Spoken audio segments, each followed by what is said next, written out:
Hello everyone, welcome back to my channel ओस टहलिया वांगशन फैन फिक्शन। मैं हूं आपकी ऑथर वर्ब वॉलेट। अगर आप सभी को मेरी नॉवेल्स पसंद आती हैं तो प्लीज़ मेरे चैनल को लाइक शेयर एंड सब्सक्राइब कर दीजिएगा और कमेंट करके बताइएगा कि आज का चैप्टर आप सभी को कैसा लगा। तो चलिए अपने इस ब्यूटीफुल नॉवल को शुरू करते हैं जिसका नाम है the destroyer life of darkness chapter 43। मैं जानता हूँ मैंने अपनी ज़िंदगी में बहुत गलतियाँ की हैं, जिन गलतियों की कोई माफ़ी नहीं, पर गलती तो मैं कर चुका, पर अब उन गलतियों को सुधारना चाहता हूँ। पर कहते हैं ना, जब वक्त आपके हाथ से निकल जाए तो जीती गई बाजी भी हार में बदल जाती है। पर मैं हारूंगा नहीं, मैं लड़ूंगा, चाहे उसके लिए मुझे अपने ओमेगा से क्यों ना लड़ना पड़े, चाहे मुझे इस दुनिया को दांव पे क्यों ना लगाना पड़े, पर मैं अपने ओमेगा को छोड़ूंगा नहीं, क्योंकि वो मेरा ओमेगा है। डिस्ट्रॉयर लान वांग जी का ओमेगा। और डिस्ट्रॉयर लान वांग जी अपने ओमेगा के लिए मर भी सकते हैं और मार भी सकते हैं। This is my battle, the battle of love. सिजे सिजे सिजे आप कहाँ? नहीं नहीं विंग विंग विंग, तुम ठीक तो हो ना? विंग विंग, तुम ठीक तो हो ना? लंजा लंजा, ये कहकर विंग ने वांगजी को हक कर लिया था। वांगजी ने कहा, विंग विंग, कुछ नहीं हुआ है विंग, कुछ भी नहीं हुआ, सब ठीक है, सब ठीक है। विंग ने कहा, लंजा लंजा, मैं विंग क्या हुआ? लंजा, मैं बहुत डर गया था, मुझे लगा कि तो तुम्हें क्या लगा विंग? क्या तुमने कोई बुरा सपना देखा? हाँ, मैंने देखा। ये कहकर विंग ने खुद को देखा कि वो किस जगह है।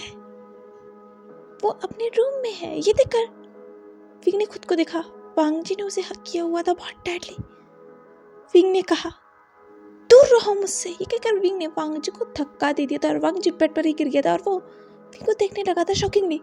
विंग ने कहा, तुमने मुझे टच करने की हिम्मत भी कैसे की विंग? तुमने कोई बुरा सपना? मैंने कुछ भी नहीं देखा विंग, तुम ठीक नहीं लग रहे। क्या हुआ है? डिस्ट्रॉयर, ऐसा मत दिखाई कि आपको मेरी फिक्र हो रही विंग। मैं तुम्हारी फिक्र करता हूँ, पर मुझे इसकी कोई जरूरत नहीं है, क्योंकि जब जरूरत थी तब आप वहां नहीं थे डिस्ट्रॉयर। तो चले जाइए मुझसे दूर। ये कहकर विंग अपने बेड से उतर गया था। वांगजी ने कहा विंग के पास आते हुए, wing I am sorry baby, I am, please destroyer, मुझे अकेला छोड़ दीजिए। मैंने आपसे कितने बार कहा है, मुझे अकेला छोड़ दीजिए, मुझे आपकी कोई जरूरत नहीं है। आपको एक बात सुनाई नहीं देती, आपको एक ही बात समझ में नहीं आती, आप क्यों बार बार मेरे पास आने की कोशिश करते हो? क्यों wing? Because I love you.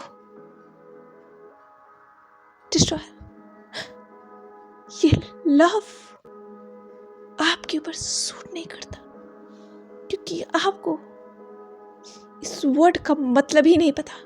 ये कहकर विंग ने वांगजी को धक्का दे दिया और वो दौड़ता हुआ वॉशरूम में चला गया था और उसने धड़ाम से उस बाथरूम के दरवाजे को बंद किया और वो उस बाथरूम के दरवाजे से लगकर रोने लगा था। प्लीज प्लीज डिस्ट्रॉयर, प्लीज लंजा, मेरे लिए इतना मुश्किल मत बनाओ, मुझसे ये खुद ही नहीं हो रहा, तुम मेरे सामने क्यों आ जाते हो बार बार? मैं तुमसे नफरत भी नहीं कर पा रहा हूँ। प्लीज लंजा, मेरे लिए इतना और ये मुश्किल मत बनाओ। अगर मैंने तुम्हें माफ कर दिया ना, तो मैं अपनी ही आंखों में गिर जाऊंगा। मैं ये नहीं चाहता लंजा, मैं खुद ही नजरों के सामने गिरना नहीं चाहता। प्लीज लंजा, मुझसे दूर रहो लंजा। ये मेरे लिए बहुत मुश्किल है तुमसे दूर जाना। आखिर क्यों? कब हो गया मुझसे तुम्हें? कब हो गया मुझे तुमसे इतना प्यार कि अब ये प्यार मुझे मार रहा है लंजा? मार रहा है। ये कहकर विंग ने अपने हाथों को दांत से काटने लगा था, क्योंकि विंग बहुत फुट फुट के रो रहा था, पर वो नहीं चाहता था कि लंजा उसकी रोने की आवाज को भी सुन ले। वो नहीं चाहता था वो सब कुछ बताना जो भी उसके साथ हो रहा है, क्योंकि उसे समझ में नहीं आ रहा था उसके साथ आखिर हो क्या रहा है। अचानक से सब कुछ उसके सामने आ गया, और ऊपर से ये ड्रीम, उसे लग रहा है जैसे ये ड्रीम उसे अंदर से ही खाली कर रहा है, उसे अंदर से ही मार रहा है। क्योंकि विंग जब भी इस ड्रीम को देखता है ना, विंग को ऐसा लगता है जैसे वो दम घुटने से ही मर जाएगा और वो उसी जगह हो। विंग को अभी भी वो बारिश की बूंदें अपने बॉडी के ऊपर फील हो रही है, जिस बारिश की बूंदों को विंग रगड़ रगड़ के छुड़ाने की कोशिश कर रहा है, क्योंकि वो ऐसा नहीं चाहता कि ये रियल में हो जाए। ये बहुत बहुत डरावना, जैसे उस आदमी ने कहा था जैसे कि ये ड्रीम विंग का सबसे वर्स्ट नाइटमेयर में बदल जाएगा, और शायद ये हो भी रहा है। विंग को नहीं समझ में आ रहा है ये ड्रीम विंग का पास एक ड्रीम है या क्या है, पर शायद ये ड्रीम विंग का पास एक ड्रीम नहीं है, ये कुछ और है जिसे विंग को भनक भी नहीं। जितनी बात सीधी लग रही है, ये बात उतनी सीधी नहीं। और यहाँ वांग जी अपनी ही जगह पर खड़ा था, और वो बस उस बाथरूम के दरवाजे को देख रहा था जिसके अंदर विंग था।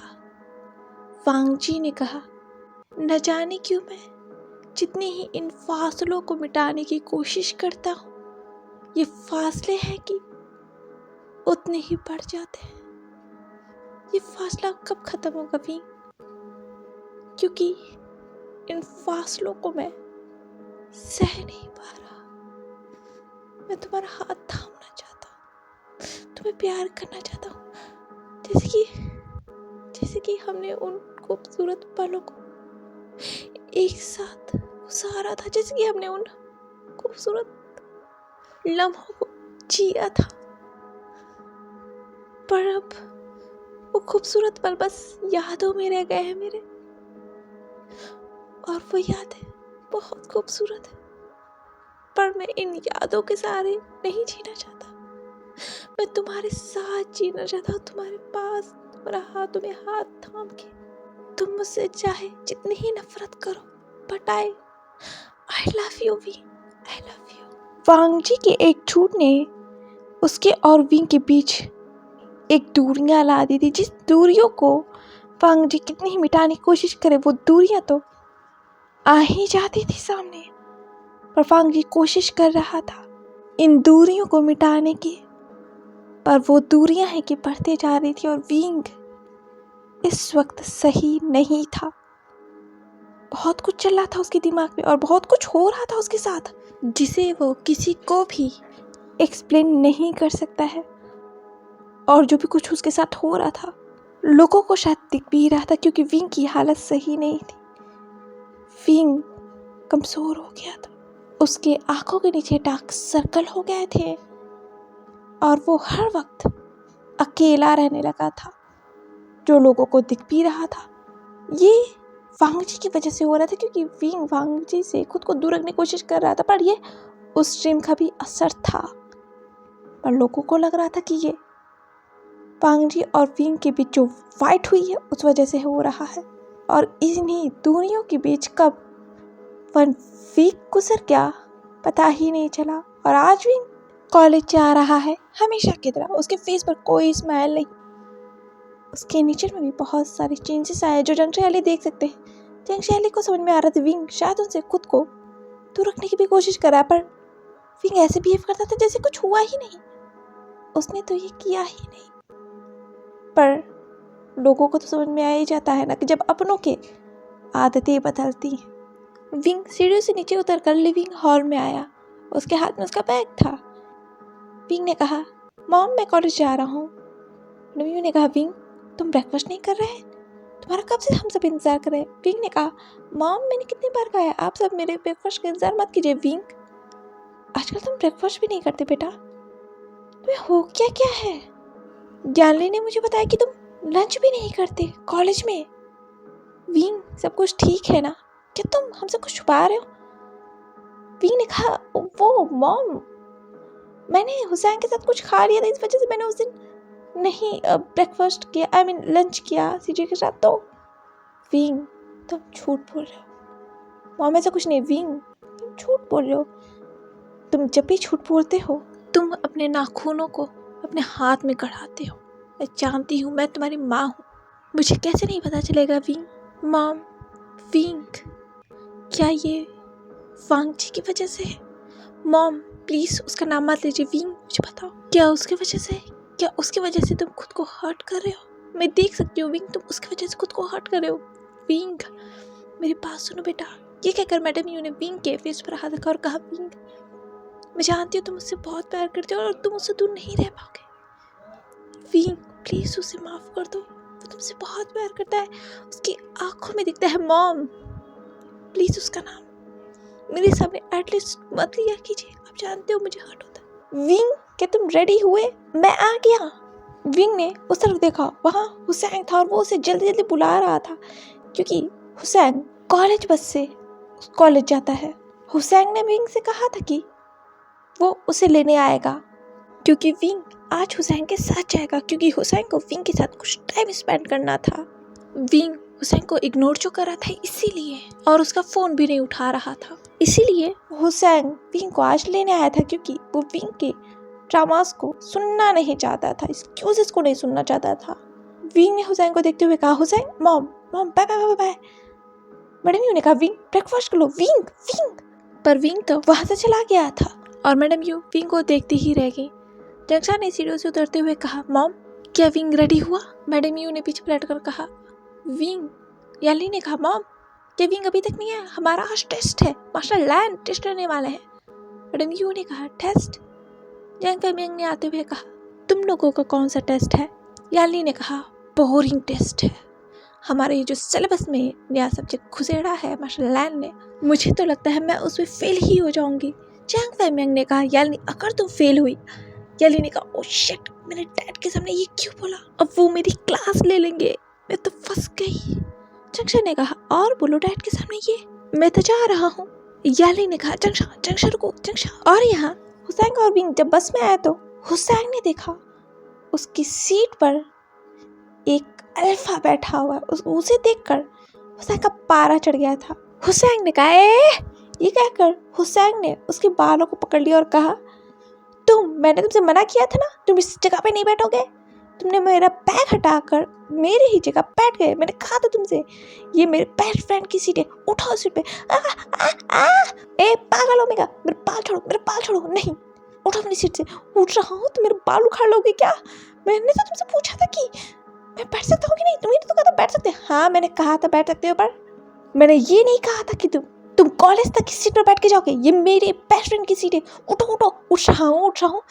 ये कहकर उस अल्फा ने अपने बालों को सहलाते हुए उस सीट से उठ गया था। उस अल्फा ने अपने बैग को लिया और जाते जाते कहा, पागल ओमेगा, ऐसा लगता है जैसे पूरी पसी सी के। तुमने क्या कहा? मैंने सुना। मैंने कुछ नहीं कहा। नहीं, तुमने कुछ कहा। ये कहकर हुसैन आगे जा ही रहा था कि विंग ने हुसैन को पकड़ते हुए कहा, हुसैन क्या कर रहे हो? जाने भी दो उस अल्फा को। क्या हुआ, वो बैठ गया था? नहीं विंग, कि मैंने तुम्हारे लिए रखी थी। थैंक यू हुसैन, तुमने मेरे लिए रखी थी, पर वो अब चला गया ना। चलो हम सब बैठ जाते हैं, हमें कॉलेज भी तो जाना है। देखो तुम्हारी वजह से बस भी रुकी है। विंग ने उस बस ड्राइवर को देखते हुए कहा, अंकल आप बस स्टार्ट कर सकते हैं।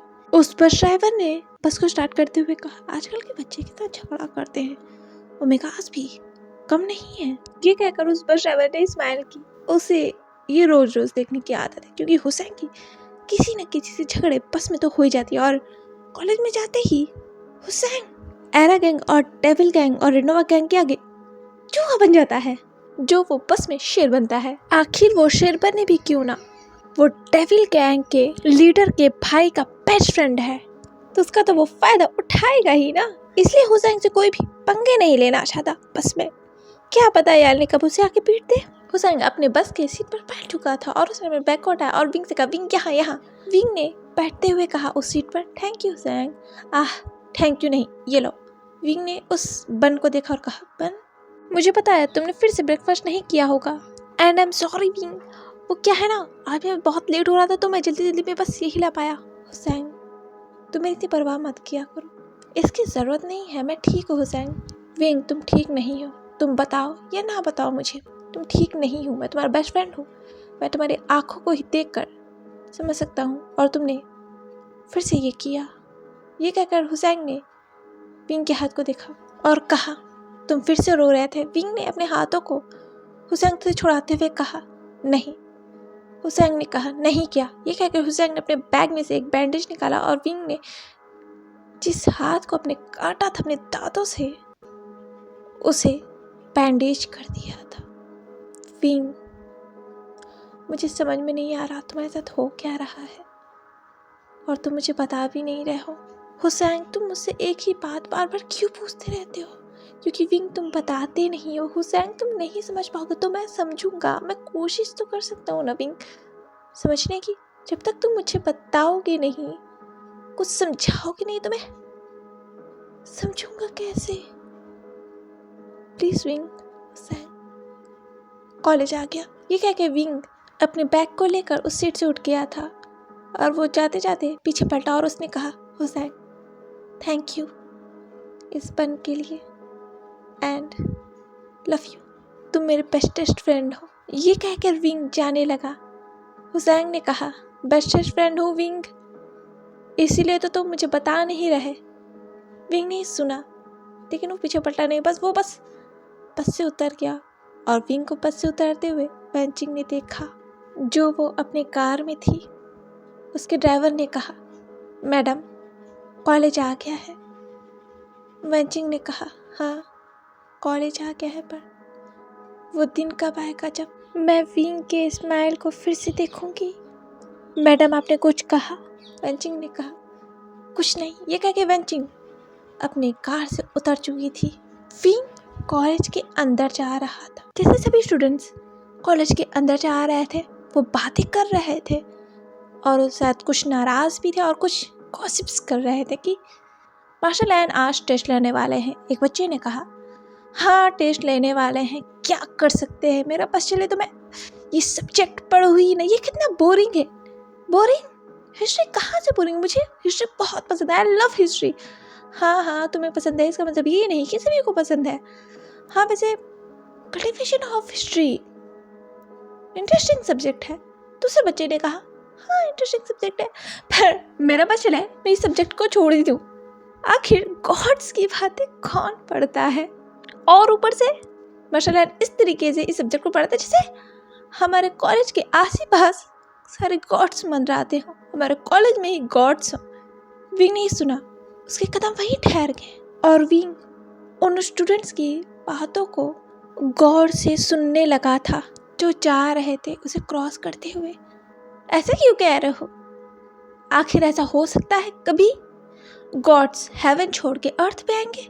मुझे क्या पता, हो सकता है और नहीं भी हो सकता है, क्या फर्क पड़ता है, हो या ना हो, हमें क्या करना है। चलो मार्शल लैंड टेस्ट लेने वाले हैं, मुझे तो डर लग रहा है मैं फेल ही ना हो जाऊं। विंग ने कहा, गॉड्स हेवन छोड़कर अर्थ पे क्यों आएंगे? ये कहते ही विंग की नज़र बाउसा सरन और लैनी पर चल गई, जो डेजी और लुलू के फॉर्म में थी।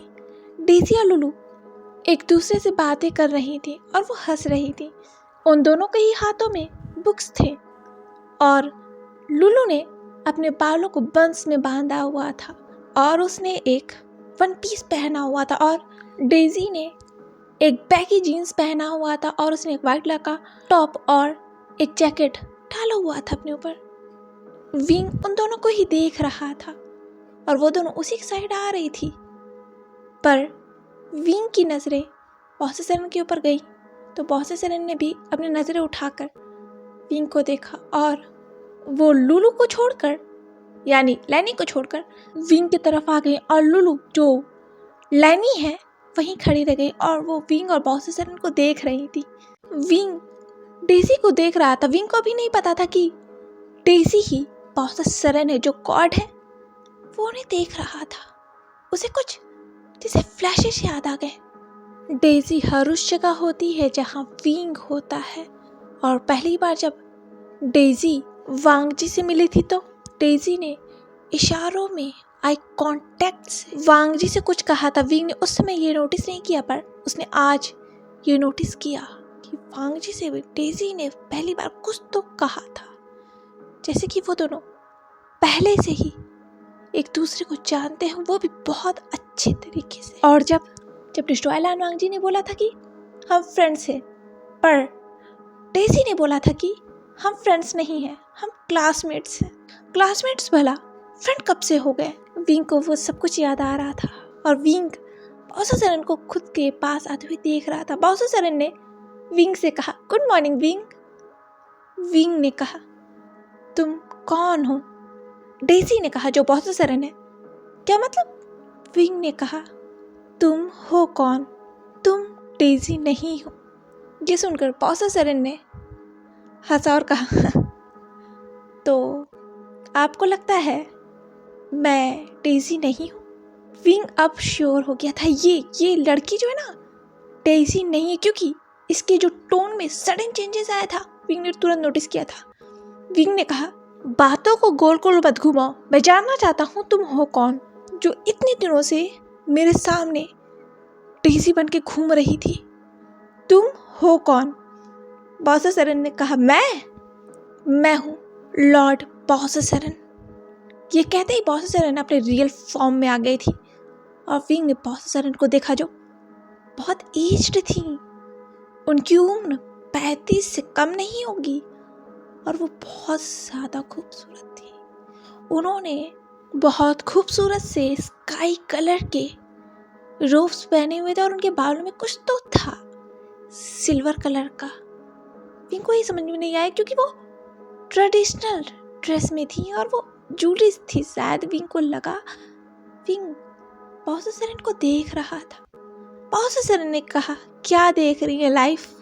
विंग ने कहा, आप मेरे आगे जो आप नहीं हैं वो बनकर क्यों घूम रही थी, उसका रीज़न क्या है? बाउसर सरन ने कहा, रीज़न तो साफ है और रीज़न तो आप भी जानते हैं और मैं भी जानती हूँ।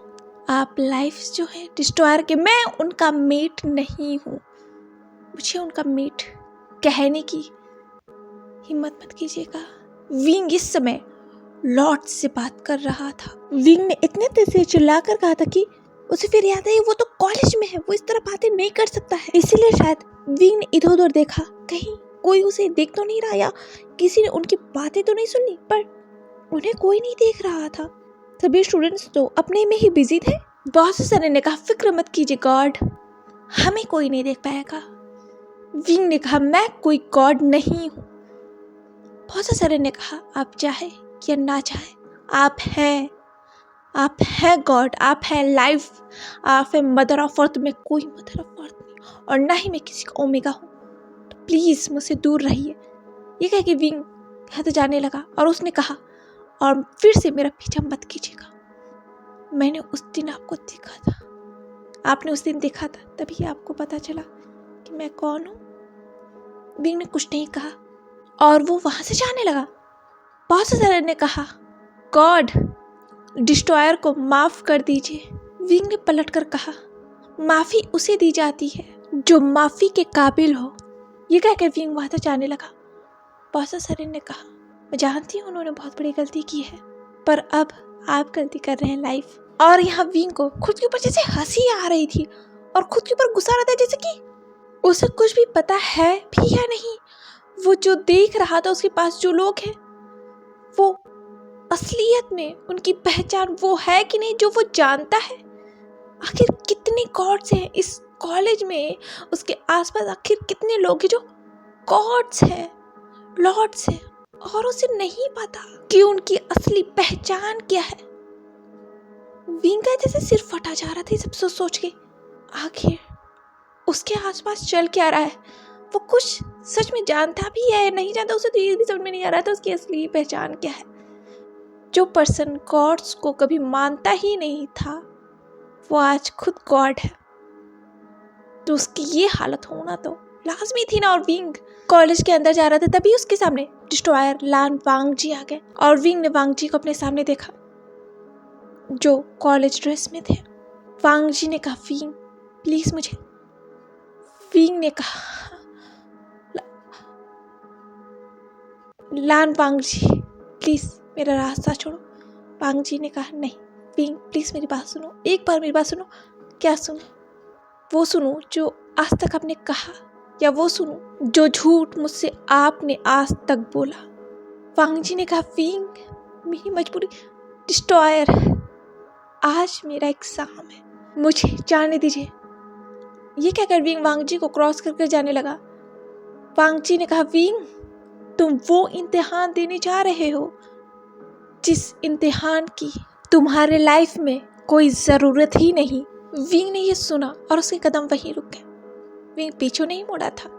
वांग जी विंग की तरफ पलटा और उसने विंग के बैग को देखा, क्योंकि विंग उसकी तरफ नहीं देख रहा था। वांग जी ने कहा, और विंग तुम मेरा वो इम्तिहान ले रहे हो जिस इम्तिहान में मैं चल रहा हूँ। विंग इतना मत तड़पाओ मुझे कि मैं बर्दाश्त ना कर पाऊँ। ये सुनकर विंग के आंखों में आंसू आ गए। विंग ने कहा, इम्तिहान तो बस आपकी हो रही ना डिस्ट्रॉयर। आपको हमेशा खुद की तकलीफें दिखाई देती हैं, मेरी नहीं। आपको कल भी अपनी तकलीफें दिखाई दी थी, आज भी अपनी ही तकलीफें दिखाई दी, और पहले भी आपको अपनी ही तकलीफें दिखाई दी थी। सफ़र तो हम दोनों ही कर रहे हैं ना, पर आपको खुद की तकलीफें दिखाई दी।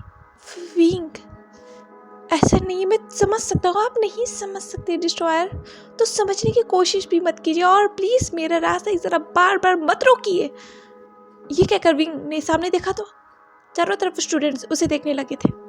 विंग ने कहा, प्लीज़ मैं कोई सीन क्रिएट नहीं करना चाहता, लान वांग जी, तो आगे से मेरा रास्ता मत रखना। ये कहकर विंग दौड़ता हुआ वहाँ से चला गया था, और वांग जी विंग को जाते हुए देख रहा था। वांग जी ने कहा, विंग तुम कितनी ही मुझसे हर्टफुल बातें बोलो, चाहे मुझे कितनी ही गालियाँ दो, चाहे मुझे जितना ही हर्ट करो, पर मैं तुम्हें छोड़कर नहीं जाऊंगा। जैसे कि तुम चाहते हो, मैं फिर वो गलती नहीं करूंगा जो गलती मैंने पहले की। माना कि उन गलतियों को सुधारा नहीं जा सकता, पर कोशिश मैं इतनी करूंगा ना कि किस्मत को मेरे सामने झुकना पड़ेगा। ये डिस्ट्रॉयर लान वांग जी का वादा है। I know you our life and I your darkness. तो क्लास, आप सभी को आपके एग्जाम शीट मिल चुके हैं। ये कहकर लैंसी चैन ने अपने घड़ी में टाइम देखा और कहा, तो आपका एग्जाम स्टार्ट होता है अब। ये सुनते ही सभी स्टूडेंट्स ने अपना एग्जाम लिखना शुरू कर दिया था, और विंग भी अपने आंसर शीट में अपना आंसर लिख रहा था, क्योंकि वो OMR शीट था, इसीलिए विंग अपना एग्जाम दे तो रहा था, पर उसे फील हो रहा था वांग जी की निगाहें उसे छोड़ नहीं रही हैं। वांग जी उसे अभी भी देख रहा है, जो सच्ची था। वांग जी अपना एग्जाम नहीं लिख रहा था, उसका पूरा ध्यान तो विंग के ऊपर था, और वो विंग को देख रहा था। लैंसी चैन भी ये देख सकते थे कि डिस्ट्रॉयर विंग को देख रहे हैं। उन्हें पता है डिस्ट्रॉयर और लाइफ के बीच में कुछ सही नहीं। हेलो, हाँ मिस रोज, आप कहाँ हैं? जी वो आपका कब से इंतजार कर रहे हैं, और आपके टीम मेंबर्स भी। मिस्टर चांग वो काफ़ी बार आपको कॉल कर चुके हैं, पर आप किसी का कॉल उठा क्यों नहीं रही है? मिस्टर रोजीला ने कहा, अरीन मैं वो करने जा रही हूँ जो तुमने मुझसे कहा। मैंने क्या कहा था आपसे? तुमने कहा था ना कि मुझे उनका साथ देना होगा, तो मैं वो करने जा रही हूँ। क्या मतलब? और आप कहाँ जा रही हैं? बताने का वक्त नहीं है। बाय अरीन। एंड क्या आपको मुझे कुछ कहना है? And thank you. ये कहकर मिस्टर रोजीला ने फ़ोन काट दिया था, और उनके फेस पर एक स्माइल थी। उन्होंने कहा, अरीन एक बार बस सब कुछ ठीक हो जाए तो मैं तुम्हें प्रपोज करूँगी, और तुम्हें बताऊँगी कि मैं तुम्हें कितना पसंद करती हूँ। ये कहकर मिस्टर रोजीला ने अपनी कार की स्पीड को और तेज़ कर दिया था, और जब उनकी कार रुकी तो वो गार्डेनिया प्रेसिडेंट हाउस के गेट के सामने थी। कुछ गार्ड्स ने मिस्टर रोजीला को देखा और उन्होंने कहा, मिस, क्या आपका कोई अपॉइंटमेंट है? मिस्टर रोजीला ने कहा, हाँ मेरा अपॉइंटमेंट है। उस गार्ड ने कहा, ओके मैम, आपको रुकना होगा। ये कहकर उस गार्ड ने सीधे किसी को कॉल किया और कहा, हेलो, क्या प्रेसिडेंट का आज कोई अपॉइंटमेंट है? सामने वाले पर्सन ने कहा, जो एक ओमेगा गर्ल थी, जो सेक्रेटरी यांग की सेक्रेटरी थी, या कह लो प्रेसिडेंट की सेक्रेटरी थी, कुछ भी कह सकते हैं, क्योंकि वो सेक्रेटरी यांग के ऑर्डर्स को फॉलो किया करती थी। उस सेक्रेटरी ने कहा, एक सेकंड, मुझे मिस्टर यांग से बात करना होगा क्योंकि इसके बारे में मुझे नहीं पता। ये कहकर उस सेक्रेटरी ने मिस्टर यांग को कॉल किया और कहा, हेलो सेक्रेटरी यांग, क्या आज प्रेसिडेंट का किसी के साथ अपॉइंटमेंट है? सेक्रेटरी यांग ने कहा, मिस ओ, आपको पता है ना, आज प्रेसिडेंट के बस 2 ही लोगों के साथ अपॉइंटमेंट था और ये मीटिंग बहुत सीरियस थी। एरिस के प्रेसिडेंट और अटाइलैंड के प्रेसिडेंट के साथ ही बस उनकी मीटिंग थी, जो मीटिंग अभी भी चल रही है। और रही बात अपॉइंटमेंट्स की, सभी अपॉइंटमेंट्स को कैंसिल कर दिया गया है और पोस्टपोन कर दिया गया है। ये तो आपको भी पता है, तो आप मुझसे ये क्यों पूछ रही हैं? मिस ओ ने कहा, पर सेक्रेटरी यांग, एक ऑफिसर आई है, उसने कहा है कि उसकी आज प्रेसिडेंट के साथ मीटिंग है। ये सुनते ही सेक्रेटरी यांग के कान खड़े हो गए। उन्होंने कहा, कौन ऑफिसर आया है? मिस ओ ने कहा, वो ऑफिसर कोई कमिश्नर ऑफ पुलिस है बीजिंग की, उसका नाम चा रोजीला है।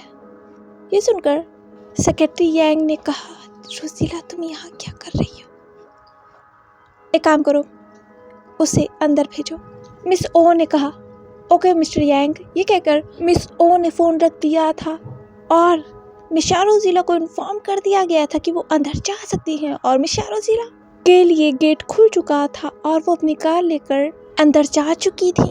मिस रोजीला ने प्रेसिडेंट ऑफिस के सामने अपनी कार को रोका और फिर वो अपनी कार से नीचे उतरी और फिर उन्होंने अपने कोट को सही किया। मिस रोजीला ने हमेशा की तरह ही एक ब्लैक कलर का 3 पीस सूट पहना हुआ था और उनके हेयर्स गोल्डन थे और उनके हेयर्स जो थे बन में बने हुए थे हमेशा की तरह, क्योंकि वो जब भी कोई सीरियस काम करने जाती हैं वो अपने बालों को बन में बांध लेती हैं। और आज तो उनकी मीटिंग थी प्रेसिडेंट के साथ, तो उन्हें प्रॉपर ड्रेस में तो आना ही था। मिस रोजीला ने सीढ़ियों पर अपना एक कदम बढ़ाया था कि उसके सामने एक गार्ड आ गया, जो सभी गार्ड में हेड गार्ड था। उस गार्ड ने मिस रोजीला को और देखा और कहा, एक्सक्यूज मी ऑफिसर, आपको पहले सर्च किया जाएगा। मिस रोजीला ने उस ऑफिसर को देखा और किस्म किया और कहा, तुम? उस गार्ड ने कहा, हाँ मैं, पहले मैं आपकी तलाशी लूँगा, उसके बाद ही आप अंदर जा सकती हैं। मिस रोजीला ने कहा, ये मैं कैसे भूल सकती हूँ, पिछली बार का मुझे याद है। ये वही गार्ड है जिसने पिछली बार मिस रोजीला की तलाशी ली थी और मिस रोजीला के अंदर से बहुत सारे गन्स निकले थे और कई सारे वेपन्स निकले थे। और इस गार्ड को मिस रोजीला के ऊपर बिल्कुल भी भरोसा नहीं है और ये गार्ड मिस रोजीला से हमेशा चिढ़ा हुआ रहता है। उस गार्ड ने कहा, इस साइड से मिस। ये कहकर वो गार्ड मिस रोजीला को चेकिंग रूम में ले गया और कई सारे ऑफिसर मिस रोजीला को देख रहे थे। उस ऑफिसर ने कहा, तो ऑफिसर आपके पास जितना भी कुछ है सब कुछ बाहर निकालिए। मिस रोजीला ने एक एक करके सारी गन्स को और वेपन्स को बाहर निकालना शुरू किया। ये देखकर जो वहाँ 4 और ऑफिसर्स थे उन सभी की आंखें फटी की फटी रह गई थी। ये औरत कहाँ से इतने सारे वेपन्स निकाल रही है? वो गार्ड गुस्से में मिस रोजीला को देख रहा था। उसने कहा, मिस आप प्रेसिडेंट से मिलने आई हैं और इतने सारे वेपन्स लेके? मिस रोजीला ने केयरलेसली ही कहा, अच्छा तो तुम्हें क्या लगता है मैं अपने साथ कैंडी लाती? उस ऑफिसर ने कहा, तो आपको ज़रूरत ही क्या थी इतने सारे वेपन्स लाने की? मिस रोजीला ने कहा, मैं कमिश्नर ऑफ पुलिस हूँ तो मेरे पास तो वेपन्स होंगे ही ना। उस गार्ड ने कहा, हाँ आप कमिश्नर ऑफ पुलिस है, पर प्रेसिडेंट से मिलने के लिए इतने वेपन्स लाने की ज़रूरत नहीं थी। मिस रोजीला ने बात को दोबारा से जवाब देते हुए कहा, तो मैं क्या लाऊं? उस ऑफिसर ने कहा, बहस मत करो मुझसे और वेपन्स निकालो। मिस रोजीला ने कहा, सब निकाल तो दिया, और क्या निकालूं? उस ऑफिसर ने कहा, देखो मुझे पता है तुमने और भी कहीं वेपन छुपाया है, निकालो। मिस्टर रोजीला ने कहा ठीक है निकालती हूँ। ये कहकर मिस्टर रोजीला ने अपने स्लीव्स में से एक छोटा सा गन निकाला और उस गन को बहुत केयरलेसली ही उस गार्ड के सामने थ्रो कर दिया। उस गार्ड ने उसे कैच लिया और कहा तुम। उस गार्ड ने कहा ठीक है और निकालो तुम्हारे शूज में से शूज निकालो पहले अपने। मिस्टर रोजीला ने कहा शूज में कौन रखता है? उस गार्ड ने कहा पहले तुमने शूज में ही रखे थे। मिस्टर रोजीला ने कहा तो ठीक है चेक कर लो। ये कहकर मिस्टर रोजीला ने अपने शूज को उतार दिया था और वो शॉक्स में थी। और फिर मिस्टर रोजीला के शूज को भी चेक किया गया और उसे यहाँ तक कि फाड़ के चेक किया गया था। मिस्टर रोजीला ने ये देखते हुए कहा तुम मेरे शूज को फाड़ हो, तुम्हें पता है वो कितने महंगे हैं? उस ऑफिसर ने कहा क्या फर्क पड़ता है? मिस्टर रोजीला ने कहा फर्क पड़ता है, तुमने मेरे शूज को फाड़ा, तुम्हें मुझे न्यू पेयर ऑफ शूज देना होगा और वो भी उसी ब्रांड का, समझे? उस ऑफिसर ने अपने आईज को रोल किया और उस शूज की तलाशी ली गई पर उस शूज में कुछ भी नहीं था। जो देखकर मिस्टर रोजीला ने कहा देखा मैंने कहा था ना। उस गार्ड ने कहा तुमने कहीं तो छुपाया। मिस्टर रोजीला ने कहा सारा निकाल तो दिया, अब क्या करूं मैं? और क्या मैं अब जा सकती हूँ प्लीज? उस ऑफिसर ने कहा नहीं, तुमने और गन्स छुपाए हैं और वेपन्स। मिस्टर रोजीला ने कहा हाँ, और कितनी मेरी तलाशी लोगे? इतनी तलाशी तो मुजरिमों को भी नहीं ली जाती जितनी तुम मेरी लेते हो। मिस्टर रोजीला से उस गार्ड ने कहा क्योंकि? मिस्टर रोजीला ने कहा क्योंकि? उस गार्ड ने कहा छोड़ो, वैसे मुझे पता है तुमने और कहीं वेपन्स तो छुपाया ही होगा, है ना? मैं गलत नहीं हूँ तो? मिस्टर रोजीला ने कहा ओके ठीक है, मैं जानती हूँ तुम मुझसे जब तक पूरे वेपन्स नहीं लोगे ना मानोगे नहीं, और वैसे भी ये वेपन मैंने अपनी सेफ्टी के लिए रखा था। ये कहकर मिस्टर रोजीला ने अपने बैग से एक गन निकाला और उस ऑफिसर के हाथ में रख दिया और कहा हैप्पी। ये कहकर मिस्टर रोजीला ने अपने शर्ट को सही किया और उन्होंने अपने कोट को पहना। उस ऑफिसर ने उस गन को दूसरे गार्ड को देते हुए कहा ये लो, और वैसे भी तुम्हारी सेफ्टी से ज़्यादा ऑफिसर प्रेसिडेंट की सेफ्टी ज़्यादा मायने रखती है। ये कहकर उस ऑफिसर ने मिस्टर रोजीला को घूर कर देखा और मिस्टर रोजीला ने भी उस ऑफिसर को घूर कर देखा। तभी यांग ने वहाँ आते हुए कहा यहाँ क्या हो रहा है? उस गार्ड ने मिस्टर रोजीला से अपनी नजरें हटाकर यांग को देखते हुए कहा सेक्रेटरी यांग, ये औरत फिर से इतने सारे हथियार लेकर आई थी। ये कहकर उस ऑफिसर ने मिस्टर यांग को वो हथियार दिखाया, जिस हथियार को देखकर लिटरली मिस्टर यांग शॉक हो गए थे और उन्होंने शॉकिंगली मिस्टर रोजीला को देखा और कहा रोजीला ये क्या है? मिस्टर रोजीला ने कहा तुम्हारा मतलब क्या है? क्या इतने हथियार तो मुझे रखना ही चाहिए ना, आखिर मैं कमिश्नर हाँ जानता कमिश्नर पुलिस हो, ठीक है चलो मेरे साथ। उस गार्ड ने कहा पर सेक्रेटरी यांग ये औरत डेंजरस है, इसके ऊपर भरोसा नहीं किया जा सकता है। मिस्टर रोजीला ने कहा तुम्हारा मतलब क्या है, क्या तुम मुझे बताओगे? उस ऑफिसर ने कहा इसका मतलब आप साफ जानती हैं ऑफिसर। ये बात उस गार्ड ने अपने दांतों को पीस कर कहा था। मिस्टर यांग ने कहा हे कूल डाउन, और मिस्टर लू मैं इनकी जिम्मेदारी लेता हूँ, ठीक है तो हमें जाना होगा। और हाँ मिस्टर लू कुछ गड़बड़ नहीं हो गई, मुझ पर विश्वास कीजिए। मिस्टर लू ने कहा ठीक है मिस्टर यांग, आप पर भरोसा करके मैं इसे जाने दे रहा हूँ यहाँ से, वरना तो ये प्रेसिडेंट ऑफिस में कदम रखने के लायक तक नहीं। मिस्टर रोजीला ने कहा व्हाट यू मीन? यांग ने कहा मिस्टर रोजीला कंट्रोल योरसेल्फ, अब गार्डेनिया प्रेसिडेंट हाउस में है, ये बात याद रखिए। ये सुनकर मिस्टर रोजीला ने उस ऑफिसर को देखकर अपना मुंह बनाया और कुछ देर के बाद मिस्टर रोजीला और मिस्टर यांग प्रेसिडेंट हाउस के कॉरिडोर में चल रहे थे और वो जा रहे थे प्रेसिडेंट ऑफिस की तरफ। यांग ने कहा रोजीला तुमने मुझे आने से पहले बताया क्यों नहीं कि तुम आ रही हो? मिस्टर रोजीला ने कहा यांग मेरे पास वक्त नहीं था, बहुत इम्पोर्टेंट था। इम्पोर्टेंट? रोजीला तुम प्रेसिडेंट से मिलने आ रही हो, आ रही थी। तुम्हें क्या लगता है प्रेसिडेंट से मिलना इतना आसान है क्या, जो उनसे कभी भी मिला जा सकता है? तुम्हें क्या लगता है प्रेसिडेंट तुम्हारी फ्रेंड है क्या, जो तुमसे कभी भी मिल लेंगी?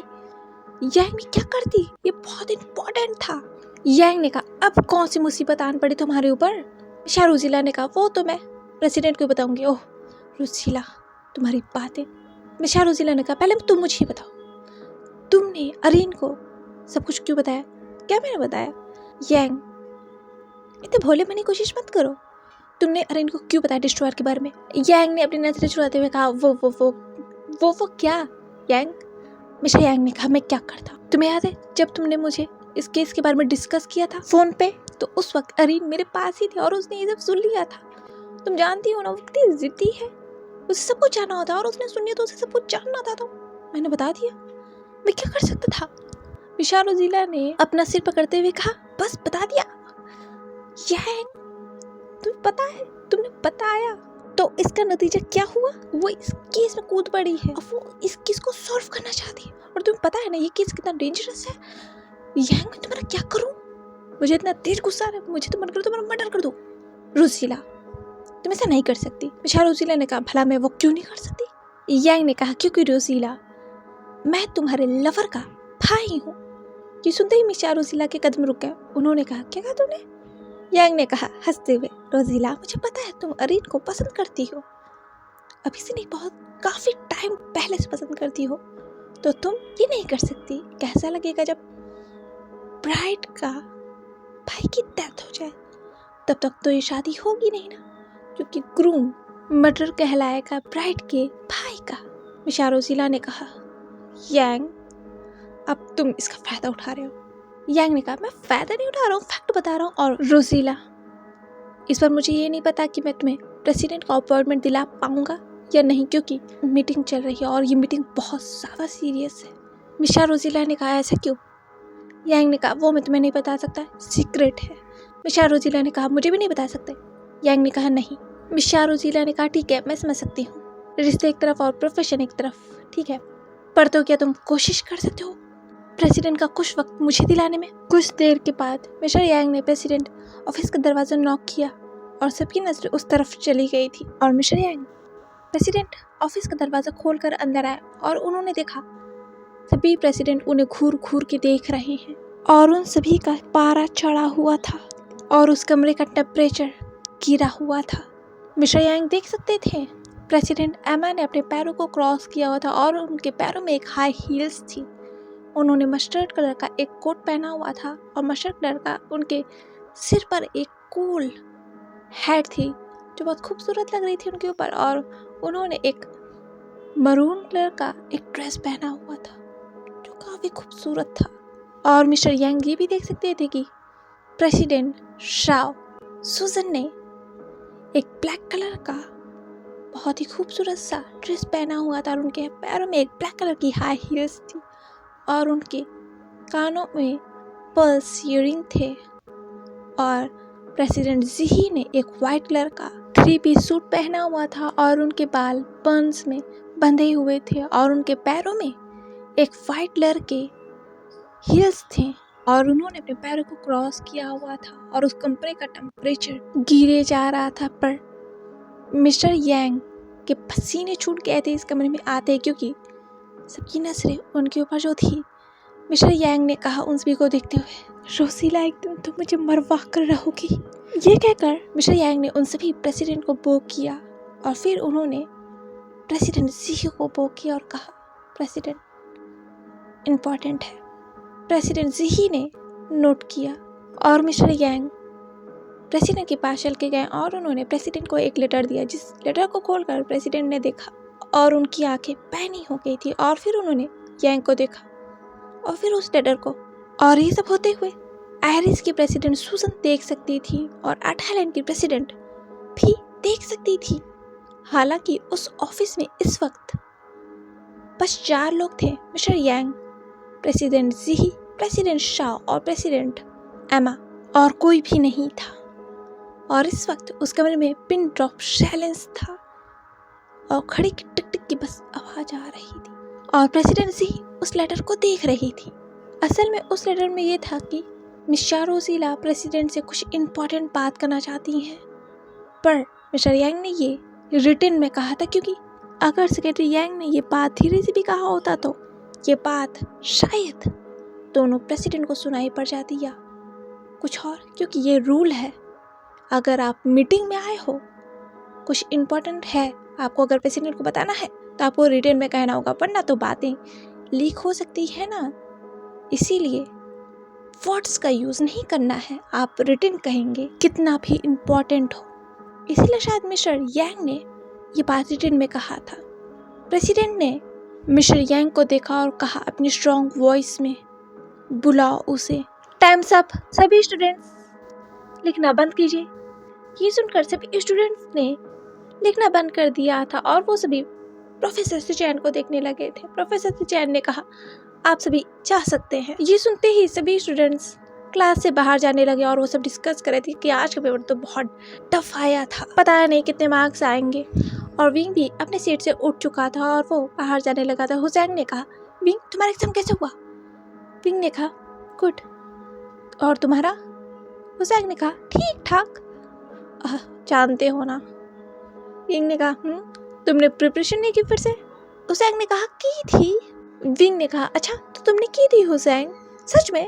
ये कहकर विंग ने हुसैन को देखा और वो उस क्लास में से बाहर चला गया था। और डिस्ट्रॉयर लानवांगजी विंग को देख सकते थे उस क्लास से बाहर जाते हुए। वैसे देख तो प्रोफेसर लैन सिचैन भी रहे थे डिस्ट्रॉयर लानवांगजी को, जो अपनी सीट से उठ चुके थे और वो विंग के पीछे पीछे जाने लगे थे। और प्रोफेसर सिचैन उन एग्जाम शीट्स को कलेक्ट करने लगे थे। और यहाँ विंग निहो सेंग से बातें करते करते उस कॉरिडोर से कॉलेज के बाहर की तरफ जा रहा था। तभी विंग से किसी ने कहा, विंग। ये सुनकर विंग पीछे मुड़ा तो उसने देखा रायन का। ये देखकर विंग वहीं रुक गया था और रायन विंग के पास चल कर आया। रायन को देखकर निहो सेंग बहुत खुश हो गया था। उसने कहा, हाय का। रायन ने हुसैन को देखकर कहा, हाय। फिर उसने विंग को देखा। रायन ने कहा, तो विंग तुम्हारे एग्जाम्स कैसे हुए? विंग ने कहा, अच्छा था। और आपका? रायन ने कहा, ठीक था। हुसैन, क्या तुम्हें तुम्हें यालनी बुला रही थी? निहो सेंग ने कहा, क्या? मुझे? पर क्यों? मैंने क्या किया? रायन ने कहा, मुझे नहीं पता, तुम्हें यालनी बुला रही थी। निहो सेंग ने कहा, ओह शिट, अब मैंने क्या कर दिया? ये कहकर हुसैन वहाँ से चला गया था और उसने कहा, विंग थोड़ी देर बाद मिलते हैं, ओके, गार्डन में, बाय। विंग ने कहा, बाय। और वो निहो सेंग को जाते हुए देख रहा था। रायन ने कहा, विंग। ये सुनकर विंग ने रायन की तरफ देखा। रायन ने कहा, विंग मुझे पता है तुम्हारे और वांगजी के बीच कुछ लड़ाइयाँ हुई हैं। रायन का, प्लीज़ आप ही शुरू मत हो जाइएगा कि मुझे वांगजी को माफ़ करना चाहिए। मैं नहीं चाहता और ये मेरा डिसीजन होना चाहिए। इसके लिए मुझे कोई प्रेशराइज नहीं कर सकता है। रायन ने कहा, हाँ ये तुम्हारा डिसीजन होना चाहिए विंग, पर उसके एफर्ट्स तुम इग्नोर नहीं कर सकते विंग। विंग ने कहा, उसके एफर्ट्स इग्नोर नहीं कर सकता, पर उसकी गलतियों को भी मैं इग्नोर नहीं कर सकता। कहा, प्लीज़। ये कहकर विंग वहाँ से जाने लगा। रायन ने कहा, विंग मेरी बात सुनो। ये कहकर रायन ने विंग को अपने तरफ मोड़ा और वांगजी रायन और विंग को देख सकता था। रायन ने कहा, विंग मेरी बात सुनो, तुम्हें वांगजी को माफ़ करना होगा, ये ज़रूरी है। विंग ने कहा, क्यों? ये क्यों ज़रूरी है? हम दोनों बस बॉयफ्रेंड्स थे, हमारे बीच नहीं बनी तो हम अलग हो गए, तो इसमें कोई ज़रूरी नहीं है कि हमें एक दूसरे के साथ बनकर रहना ही पड़ेगा। विंग तुम बस उसके बॉयफ्रेंड नहीं थे, तुम वांगजी के फेटेड मेट हो। ये सुनकर विंग शॉक हो गया और उसने रायन को देखा और कहा, रायन का, ये आप क्या कह रहे हैं? रायन ने कहा, विंग मैं जानता हूँ तुम कौन हो। ये सुनकर विंग ने रायन के हाथों को अपने हाथों के ऊपर से हटाते हुए कहा, तो आप कौन हैं? पहले ही आप ये मुझे बताइए, आपको ये कैसे पता आप हैं कौन? विंग मुझे तो पता होगा ही ना, क्योंकि मैंने तुम्हें बचपन से देखा है और मैं तुम्हारे पास रहा हूँ बचपन से। विंग ने कहा, ये कैसे हो सकता है? रायन ने कहा, विंग मैं तुम्हें प्रोटेक्ट करते हुए आया हूँ। विंग ने कहा, क्यों? रायन ने कहा, क्योंकि मैं तुम्हारा गार्डियन एंजल हूँ, मैं लाइफ का गार्डियन एंजल हूँ। ये सुनकर विंग शॉक हो गया था और वो रायन को शॉक में देख रहा था और वो रायन से दूर जाने लगा था। उसने कहा, इसका मतलब कहा आपने भी मुझसे झूठ बोला बाकियों की तरह? मैंने आप पर भरोसा किया था, पर आपने भी मुझे धोखा दिया। रायन ने कहा, विंग ऐसा नहीं है, मुझे इसीलिए भेजा गया था, तुम्हें सेव करने के लिए, तुम्हें प्रोटेक्ट करने के लिए जो मैंने किया। पर विंग अब तुम गलत कर रहे हो, वांगजी के साथ नहीं तो खुद के साथ तो गलत कर रहे हो ना। तुम्हें विंग डिस्ट्रॉयर को माफ करना होगा। विंग ने रायन को देखते हुए कहा, माफ? माफ कहा मैं उसे माफ कर दूं और आप गार्डियन एंजल हो। गार्डियन एंजल, इसका मतलब मेरे विंडो के पास जो पंख उड़ के आते थे वो पंख किसी बर्ड्स के नहीं थे, वो आपके पंख थे, क्योंकि आप गार्डियन एंजल थे और आप हर वक्त मेरा पीछा करते थे। और मैं सोचता था कि पता है मैंने आप पर बहुत भरोसा किया था और मैं आपको अपना काका मानता था, जैसे चैन चैन का मेरी काका है, बिल्कुल उन्हीं की तरह। मैंने आप दोनों में कभी भी फर्क नहीं किया, पर आपने ये गलत किया। अब मुझे लगता है कि शायद मैं किसी पे भरोसा नहीं कर पाऊंगा, क्योंकि आप सभी लोगों ने मुझसे झूठ बोला। अब मैं किसी पे भरोसा नहीं कर पाऊंगा, किसी पर भी नहीं। ये कहकर विंग वहां से चला गया था। रैन ने विंग को जाते हुए देखा और उसने कहा, मुझे पता था ये मुश्किल होगा, पर ये उससे भी ज्यादा मुश्किल है जितना मुश्किल मैंने सोचा था। लाइफ मैं जानता हूँ ये आपके लिए मुश्किल है, पर आपको उन्हें माफ करना होगा, वरना हम ये जंग हार जाएंगे। ये कहकर रैन ने पीछे देखा तो वहाँ वांग जी खड़ा था। रैन ने वांग जी के पास जाते हुए कहा, डिस्ट्रॉयर लान वांग जी, मैंने आपसे कहा था मैं उन्हें जिंदगी भर प्रोटेक्ट करूंगा, और आपने मुझसे कहा था कि मुझे यहाँ से चले जाना चाहिए, क्योंकि लाइफ के लिए आप हैं। पता है मैं तो चला गया था क्योंकि मैं आपको एक चांस देना चाहता था, पर आपने क्या किया डिस्ट्रॉयर, आपने तो एडम को लाइफ के और भी पास पहुंचा दिया। डिस्ट्रॉयर, अब ये लड़ाई आपकी है और इस लड़ाई में हमारे जीतने के चांसेस आपके हाथों में हैं। हम हारेंगे तो आपकी वजह से और जीतेंगे भी तो आपके वजह से। ये कहकर रैन वांग जी को देखने लगा था और डिस्ट्रॉयर लान वांग जी भी रैन को देख रहे थे। डिस्ट्रॉयर लान वांग जी समझ रहे थे रैन क्या कह रहा है। दूसरी तरफ विंग एडना हाई के गार्डन में बैठा हुआ था और वो एक पेड़ के नीचे था। हवा चल रही थी और पेड़ों की पत्तियां हवा चलते ही जमीन में बिखर जाती थी, और विंग एक बुक पढ़ रहा था। क्या पढ़ रहे हो? ये कहते हुए वेंचिंग विंग के बगल में बैठ गई। विंग ने कहा, सीनियर वेंचिंग।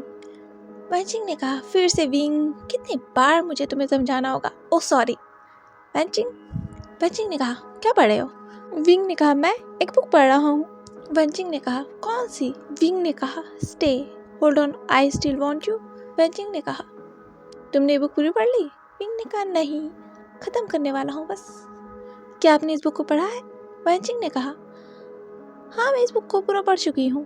विंग ने कहा, तो क्या सच में सीनियर वन ऐसा लव भी होता है जो किसी का लव उससे दूर हो जाए तो पूरी उम्र उसकी यादों में गुजारा जा सकता है? ये सुनकर वेंचिंग ने विंग को देखा और कहा, हाँ शायद किसी के लव में ऐसा, किसी के हिस्से में ऐसा लव आता है और किसी के हिस्से में उसका प्यार आता है। ये लो विंग। ये कह के वेंचिंग ने विंग को एक कोल्ड कॉफ़ी का कैन दिया। विंग ने कहा उस कॉफ़ी को पीते हुए, ये अच्छा है। विंग ने कहा, तो सीनियर आपने किसी से ऐसा लव किया है? ये सुनकर वेंचिंग ने विंग को बहुत प्यार से देखा। उसके मन में था, हाँ किया है ना तुमसे। पर वेंचिंग ने कुछ कहा नहीं, वो बस विंग को देख रही थी। विंग ने कहा, सीनियर वेन, मुझे पता है मैं जब कॉलेज में फर्स्ट टाइम आया था आपने मुझसे कहा था कि आप मुझे पसंद करती हैं, पर उस टाइम मैं बहुत डर गया था और शॉक भी हो गया था कि कैसे फर्स्ट टाइम में कोई कैसे किसी से कोई किसी को कैसे पसंद कर सकता है। पर मुझे बाद में पता चला कि आप दोनों, मेरी सीजे और आपकी तो बिल्कुल भी नहीं बनती, और आप मेरी सीजे से रिवेंज लेना चाहते थे, इसलिए आपने मुझसे ये कहा था। ये मुझे पता है, पर देखिए ना उस टाइम तो आप मेरी सीजे के राइवल थे और आप मेरी सीजे की आप फ्रेंड हो, कितनी अच्छी। वेंचिंग ने कहा, हाँ फ्रेंड हो। विंग ने कहा, तो सीनियर बताइए ना, क्या आपने किसी से ऐसा लव किया है?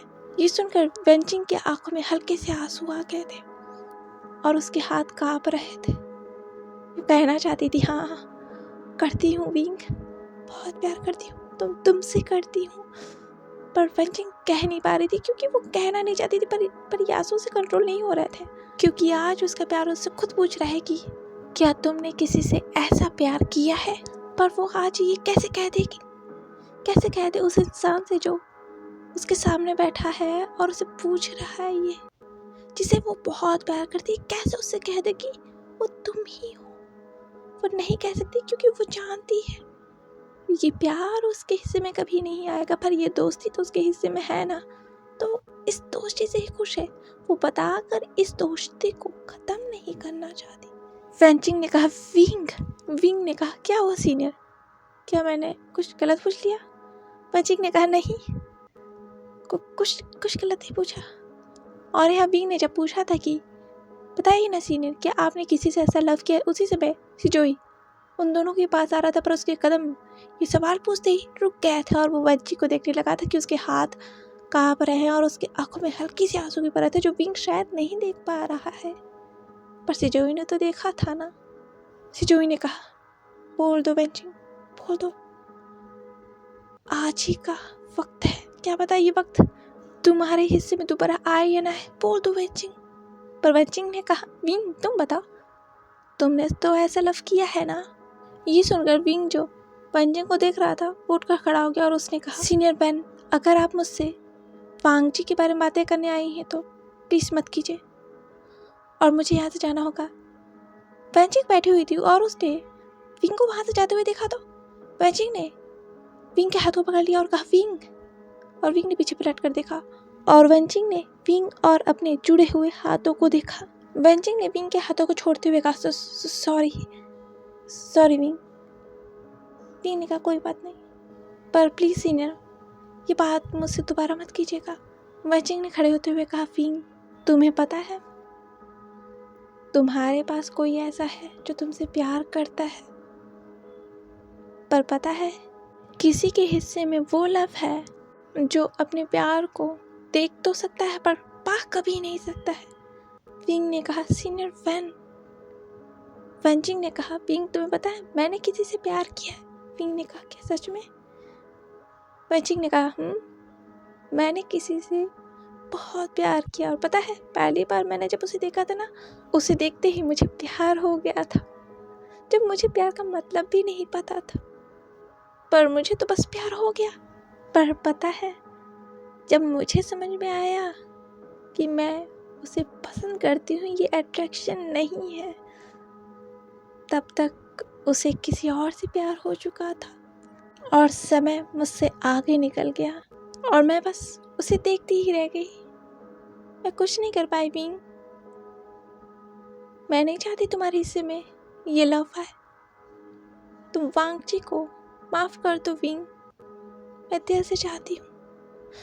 मुझे पता है, मुझे वांग जी की असलियत पता है कि वो कौन है, वो डिस्ट्रॉयर लान वांग जी है। सीनियर तो क्या आप?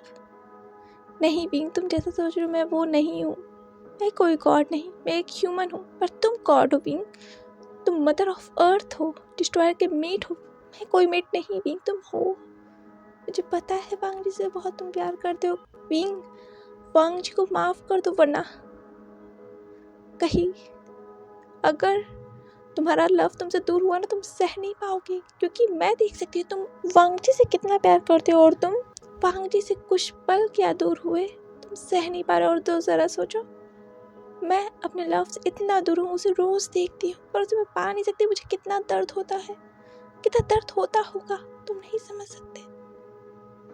इसलिए मैं चाहती हूँ विंग तुम मुझे माफ कर दो, क्योंकि अपने प्यार का दूर होने का दर्द तुम सह नहीं पाओगे, चाह के भी सह नहीं पाओगे विंग।